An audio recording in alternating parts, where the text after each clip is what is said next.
You are in a social situation. A silence falls. You notice the talking starting before you consciously decided to speak. The silence produced a specific discomfort. The talking is what reliably makes it stop. This is your nervous system in a state of automatic management. Your brain learned to use your voice as a tool to navigate your existing anxiety. You speak because the silence feels like a physical pressure.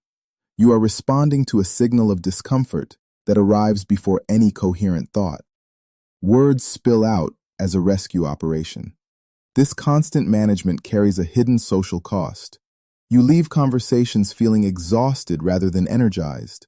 You are working continuously underneath the appearance of social ease. Afterward, you realize that you were giving a performance. You presented a version of yourself that felt safe to show. You were not present. You are performing ease while feeling the opposite. This socially fluent facade is an active biological shield. Your nervous system is running a defense program to hide a deep-seated panic response. This pattern follows a specific clinical framework. Paul Salkovskis at the Institute of Psychiatry identifies this behavior as a calculated defense. A safety behavior is an action taken to prevent a feared outcome. You engage in it to minimize a perceived threat.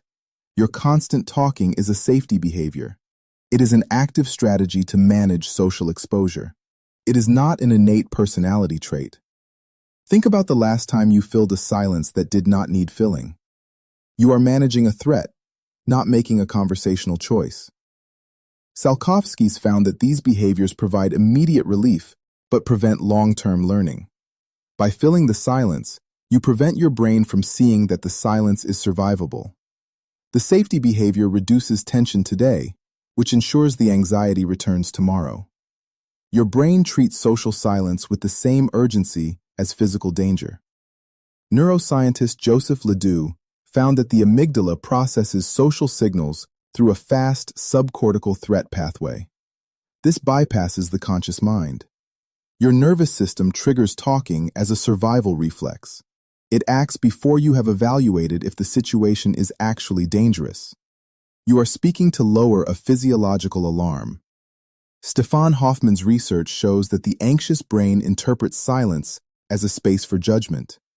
To you, silence feels like a moment where the other person is finding you lacking. Filling the gap prevents that judgment from forming. You are fighting a biological response to a social gap. Your nervous system is screaming out a void. Mark Leary's research on self-presentation explains why words are your chosen weapon.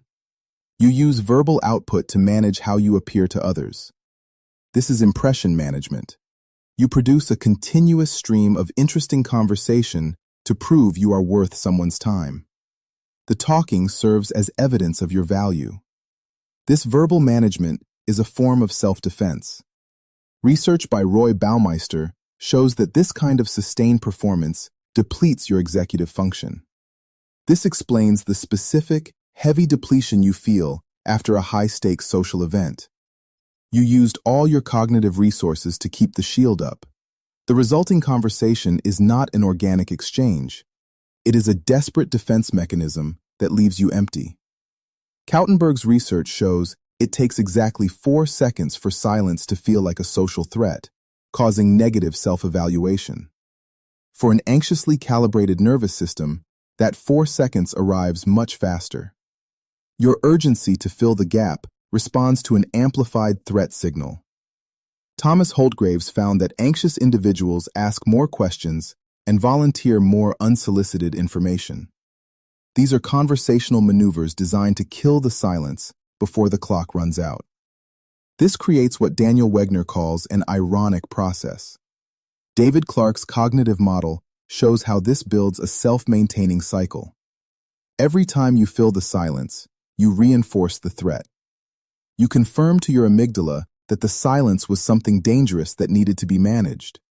You make the next silence require the same effort as this one. The safety behavior works. It stops the immediate pain. It makes the underlying problem permanent. You can break this circuit through deliberate exposure. Stefan Hofmann's research suggests sitting in the social space without filling it. You allow the 4 seconds to become 8. This provides the corrective evidence your brain needs. Kristin Neff's work on self-compassion addresses the underlying fear. You acknowledge that the self without conversational management is enough. You treat your social exposure with warmth instead of judgment. Matthew Lieberman identifies affect labeling as a way to create space. You name the anxiety in the moment it activates. Naming the feeling reduces amygdala reactivity and gives your prefrontal cortex time to regulate. These tools separate the signal from the behavior. You learn to feel the urge to speak without immediately acting on it. The person who talks to manage anxiety is running a protection system built for the fear of being seen and found lacking. This behavior is not who you are. It is what your nervous system learned to do. Silence is a space where the protection finally stands down. It is where the managed version of you and the actual version of you can finally be the same person. That possibility is what the talking has been keeping you from discovering. Leave a comment below. Describe the specific social context where the talking starts before you have decided to speak. Tell me where the threat lives for you. I want to understand the specific moments where being present feels like too much exposure. If Mind Decoded provides the framework you have been looking for, subscribe